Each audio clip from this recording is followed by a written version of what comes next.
Let's try that again. How are you? Good. Thanks for coming to the Park Family Picnic tonight. Lots of great people. We're going to have fun tonight. Lots of great people around here. We have the best county vice chair in the state. I know this because he's told me many times, George Park. Let's give it up for him. And his brother Aaron, he wanted to tell me how much he knows everybody loves him. So a lot of good people here for the debate between Sam Onestad and Chuck DeVore, the CRP debate. It's kind of insightful. Tough joke. Come on, guys. Wow. We do have good people. Dan Loaf, who's going to suspend AB 32.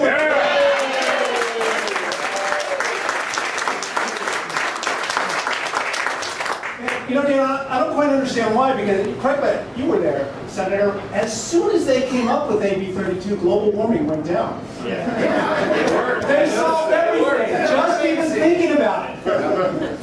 Good. Global warming's their hot air. Absolutely. That's right. I'm glad. You know what? I told this somewhere before, I'm not a cheap guy. But I want what I pay for. I'm paying for global warming. It is freezing in the Bay Area, and I want our money back. What do you think? It's actually really good to get out of the Bay Area because, well, if you're in the Assembly, Senate, or other state level, please raise your hand. If you're a Republican elected official, or whatever happened, raise your hand. How many are we counting here? Because that's that many more than in the Bay Area. It's always amazing to come someplace where it's legal to be Republican and get elected. This is very fascinating. We've got Ted Gaines here. Let's give it up for Ted.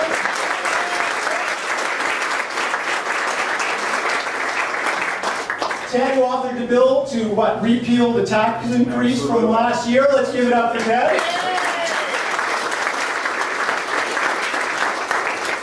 Apparently, Ted believes it's your money. Arcane idea. Who else we got? Senator Runner running for BOE. Let's give it up for Senator Runner.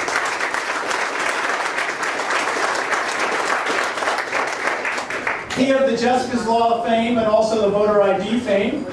Voter trust. Barbara Albee, longtime Assemblywoman, longtime National Committee woman.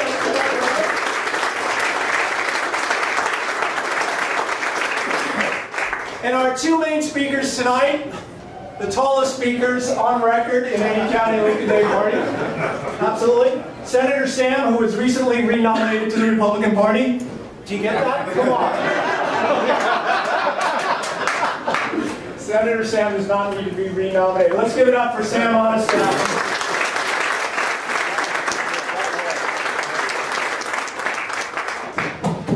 That was a good joke. And Senator, I know Senator has many fans, but not as many nuclear fans. For Chuck DeVore. I paid extra for these jokes. What's going on? They were Jay Leto's writers. That's what it is. And the one and only Chuck DeVore fighting to retire Barbara Boxer.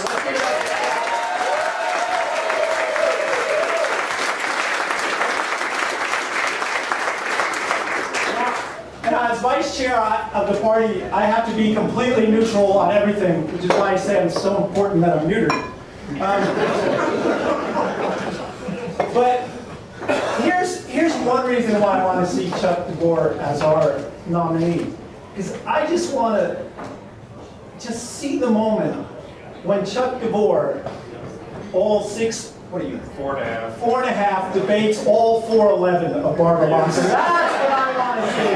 That's what the price of it is. Yeah, this is what I'm saying. Talk about a stature gap.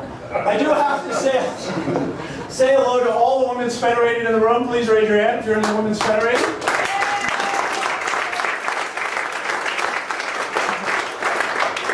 Anybody who knows CRP politics knows I will not make any jokes about them because I couldn't get elected dog catcher without them. Man, tough crowd. What's next? Is there a back entrance for me? Right here. Right there? Absolutely. Before dinner served, they asked me to make some serious opening remarks, in addition to just saying hello to everyone. What a difference a year made. Thank God all our problems are solved after 1 year of Obama, right?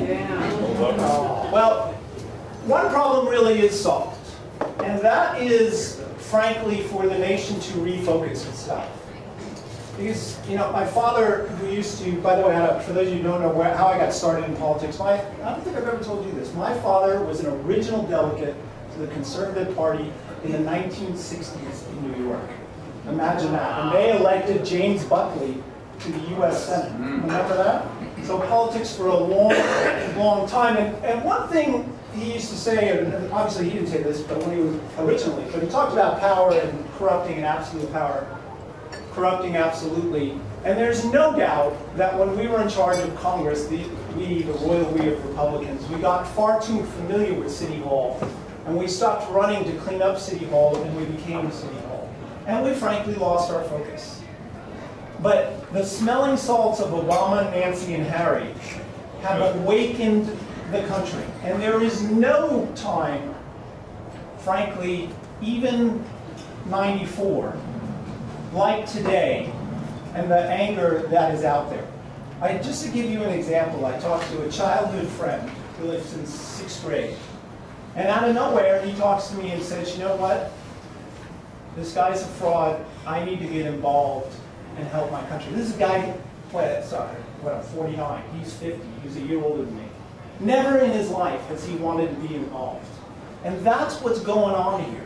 And the opportunity is enormous.